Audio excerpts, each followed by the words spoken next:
It's tail time. Greetings and salutations, my beautiful people. It's really hot, I'm really sweaty, my chest hair is out, and welcome back to the final part of the Gex trilogy, Caddy's Retrospectives! And yes, even though it is the final part, it's actually kind of lucky because Gex, as far as me covering trilogies of games goes, he's only made 3. So, that's fantastic. How perfectly does that fit?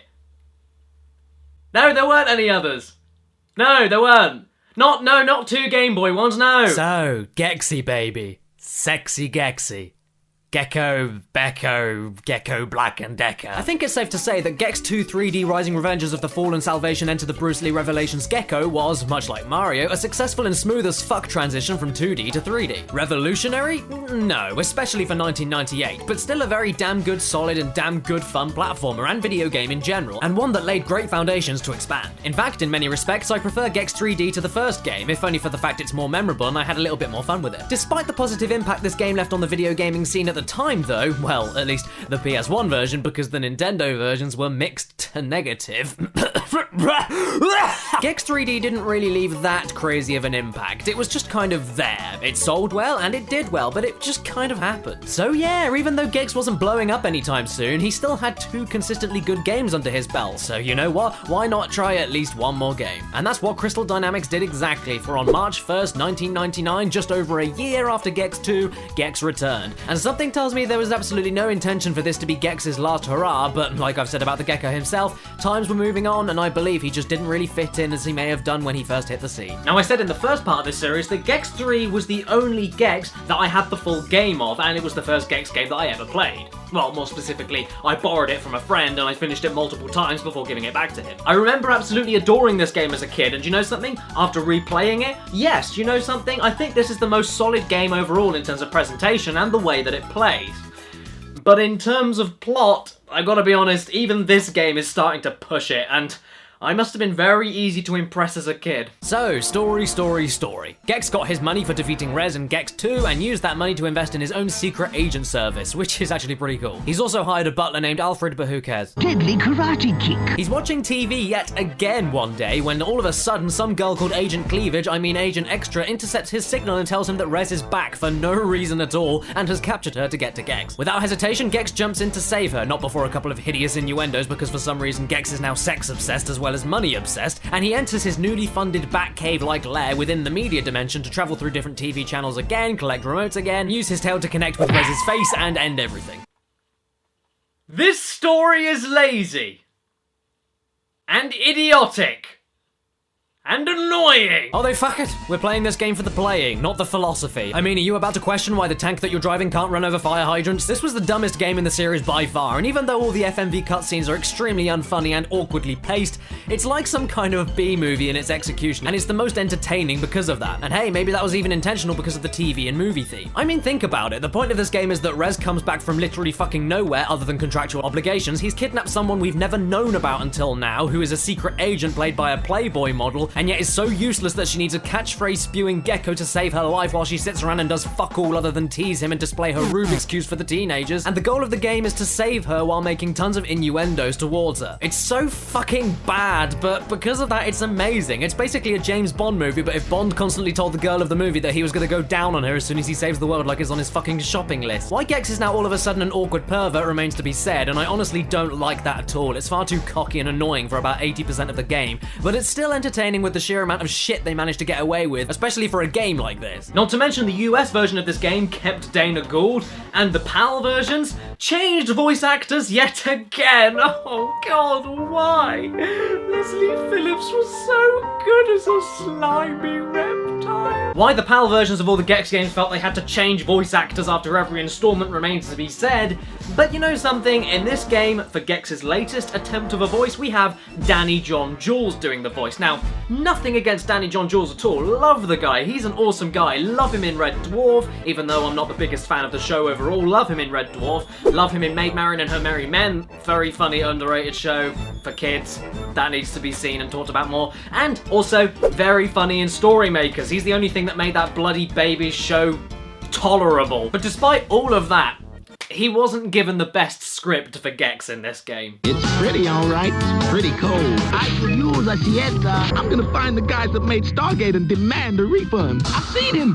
The great white whale! His voice works for Gex, it feels natural and everything, even if it is a huge change from Mr. Phillips, but the script here Danny had to work with was just bad, really bad. The jokes were more lame, the innuendos were facepalm worthy, and there seemed to be more blatant pop culture references over practically anything else charming, witty, or original. Some of his lines were just Gex acknowledging something in the game that was like a TV show or movie, and nothing else added onto that, no joke about it or anything. And because of that alone, I think that Gex 3 does sometimes feel a little bit more irritating than Gex 1 and Gex 2, just because of all the quips that Gex likes to spurt out in this particular game, and it just feels like Crystal Dynamics were running out of ideas by this point. But as far as everything else goes, I stand by my thoughts. I think this game is the best of the trilogy, and I think I should explain why that is so. Fun fact, did you know that I literally give up? I couldn't find anything after hours of searching, no trivia for this fucking game, so if anyone out there knows any sodding trivia, please comment below and do my job for me, because I couldn't find anything. Gex 3 is almost like the Crash Bandicoot 3 of the Gex trilogy. It was the same as Gex 2, but just more of it. Was it more refined than Gex 2? Not really. Was the gameplay any different from Gex 2? Not really. Was it structured differently? Not really. Did it look differently? Not really. Did it even control differently? Not really. Gex 3 was the very definition of playing it safe, and that wasn't necessarily a bad thing for the time. I mean, I know Gex 2 had things that could have been added or improved, but it was still its own beast, and more of that I could imagine wouldn't have upset many people. In fact, I theorized that with the laziness of the script this time around and everything else, I think Crystal Dynamics knew where Gex was heading, and there wasn't much point ending on a potentially risky, overambitious failure of another sequel. So yes, it's a safe game, but it's also just as damn good as Gex 2, but with more to it, making it the better game. You still ran around each TV channel, finding many hidden remotes with many ways of reaching them, conquered many platforming challenges, used the remotes you earned to unlock more levels, and finally reach res by any means necessary. Didn't matter what order you grabbed the remote, it's flexible, it's fun, it's varied, and it's Gex. But it does have a little bit more meat to the bones of what Gex 2 offered. Firstly, in terms of the way the game looked and sounded, well, I mentioned the script and everything, yeah, but the visuals, where looking the same as Gex 2, was so much more diverse than that game. Instead of only having a few different genres of TV to travel through with multiple levels existing within those genres, so basically the exact same stage but with slightly different level designs, Gex 3 instead have every stage be a completely different area. There was a total of about 3 stages less than Gex 2 overall, I think, but it honestly didn't bother me in the slightest for variety and uniqueness alone. What other platforming game allows you to action platform through a Sherlock Holmes setting, a Greek Hercules setting, a 30s gangster setting, an ancient Egypt setting, and even an anime setting, all in the same game, all with the returning multiple costumes? Gex 3 does, and it made everything feel even more fresh than Gex 2. I am also obsessed with this game's soundtrack. I put it on my top 20 favorite PS1 soundtracks, and for a good reason. It's so damn good, and because I've already done a video about it, I won't ramble again. But please click on Gex's ballooning face or in the description to go and see it now, please. It also helped that the game went absolutely insane on the collectathon front itself. Yes, you still had to pick up the mini collectibles for a remote, now designated to 100 instead of 120, and were given multiple other remotes that had specific missions, but there were actually more things to find that benefited you much more in the long run and persuaded you to explore every inch of the fantastic level design. You could now find green paw prints, 100 in total in the whole game, and for every 25 you found, your health was permanently extended. And there were also bonus coins to find in the game that allowed you access to special bonus missions in the hub world for more gameplay variety and more chances to get extra lives. But the best thing about those bonus levels were the ability to beat them and then get access to secret codes that were actually cheats for the game. How cool is that? But that's not all. To enter these cheats, you needed access to the vault in the hub world that needed 4 special keys, which you could obtain in very well hidden secret TVs in the hub world that offered more challenges to win those keys. Speaking of the hub world, I completely forgot to talk about it in the last video, probably because it only served as a way to get to each level and nothing else. Kind of boring, honestly. But this time, completely different story. The hub world was much more expansive and offered you challenges that made you feel like you were playing any other Gex game without going into a level, with all the same stuff to collect, hidden remotes, hidden bonus coins, and hidden paw prints, all while at the same time providing you level access and hiding away those bonus levels for cheat codes and secret levels for the method to enter those cheat codes. The fact you also got extra lives from the bonus and secret stages and had your health permanently extended by the paw prints as well was a really great incentive, because this game did like to get extremely difficult in the later stages, especially the final stage where I died many times. Also in each stage, Gex 3 played practically exactly the same as Gex 2, but I felt as though the ways of grabbing the remotes were a lot more creative. Some involved the same basic platforming to the end of a specific path, and others involved finding hidden remotes and the returning 5-hit items gimmick returned, but they really did go all out with some of them. Some remotes involved some decent puzzle solving, others involved many mini-bosses, and many new vehicles and items were introduced, including an awesome tank that blew up everything, a camel to traverse quicksand, a donkey to climb steep slopes, a snowboard to chase fast enemies, and Slav Harlem, and you could even swim in this game for more ways to traverse the levels overall. I also loved the addition of some levels offering hidden costumes, and those costumes offering extra abilities like gliding to make some of the collecting a little easier, or of course, have it be the only possible way of reaching some remotes. The karate kick is still here and kicks so much ass. But it is kind of a shame how many of my complaints towards Gex 2 still applied here, even if they were a little bit improved. The situational climbing issue is still a thing in this game, but there are actually a little more opportunities to climb in Gex 3, making this not as noticeable as before. And the power-ups? Yeah, they're better, but still situational. In the whole game, I think I can name 3 or 4 different 10-second segments in the game that involved setting an enemy on fire, and maybe only 1 or 2 parts in the entire game that involved ice breath. In the whole game. I mean, they were helpful at least, but they still kind of sucked. Watch this epic fight with a giant spider here.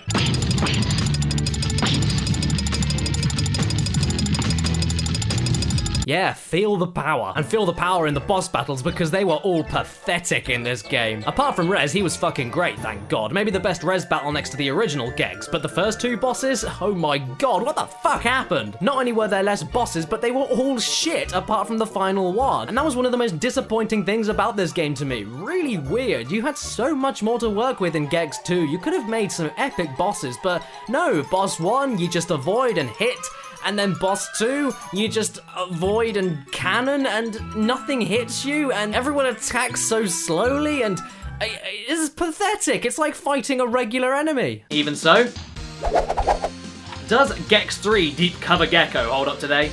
Yes, it really does, and it's too similar to Gex 2 to explain my reasoning about that. If I had to pick my favourite game of the series, well, close call between Gex 2 and Gex 3, but it's gonna be Gex 3, and I've explained why, really. It's Gex 2, but more of Gex 2. Gex 2's UK version of Gex is my favourite incarnation of the character that's ever existed, but in terms of the way the game plays, and the looks, and the variety, and everything else, Gex 3 is the best if you ask me.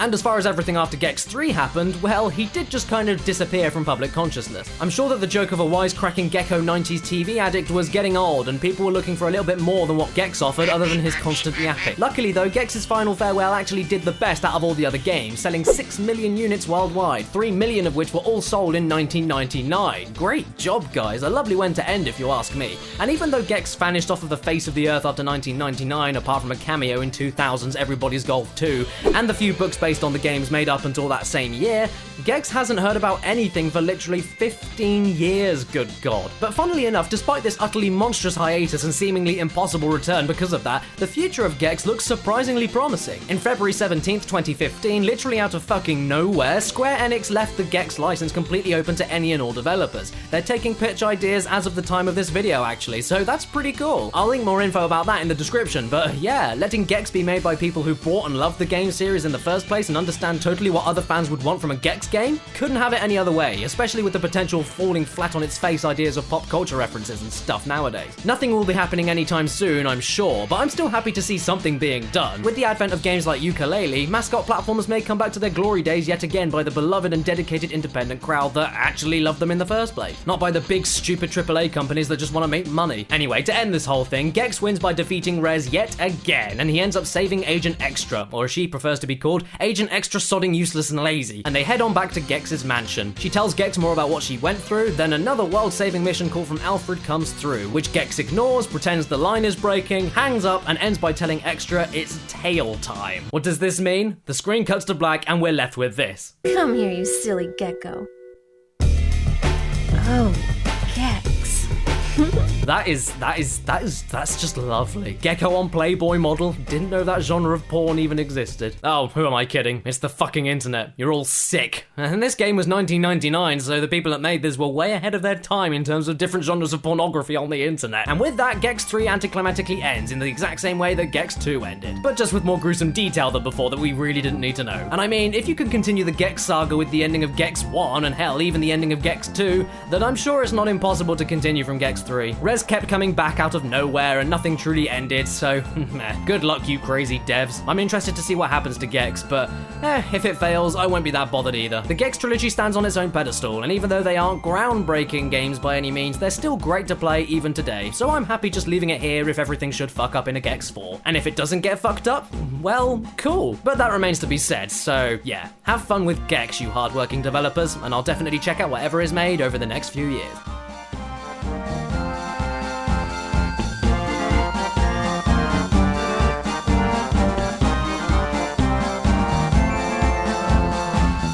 everybody, and thanks so much for watching part 3 of this Gex Trilogy retrospective. Thanks so much if you watched from the beginning to the end. I've got the links to some other videos in retrospectives for you on the screen right now, and I've also put a picture on the screen right now. What's this picture of? Well, that is my cameraman, Ollie. Pretty much more than 3/4 of the Caddicarus show would not have happened without his camera work, so the guy is amazing. And what he's doing something for charity. He's going to be climbing Mount Kilimanjaro in August, but unfortunately he still needs to raise another £1,100 for this charity, which is Child Reach International. They're an awesome charity which help disadvantaged children all over the world by providing education, healthcare, and access to basic human rights. So it would be unbelievable if you guys could help him out by donating whatever you can to his page. It's for a great cause, and it would mean a lot to me and to him especially if you could help out. This is the guy that has filmed most of what you've seen on the Caddicarus show, so it would mean a lot to the both of us if you could consider supporting the charity and supporting his stupidly brave and stupidly dangerous climb up Kilimanjaro. It'll be amazing. So thanks so much for listening to that message, guys, and thanks so much for watching all of these videos, and I guess I'll see you next time. And if it's your birthday or watching this video, happy freaking birthday to you, and please remember to stay beautiful.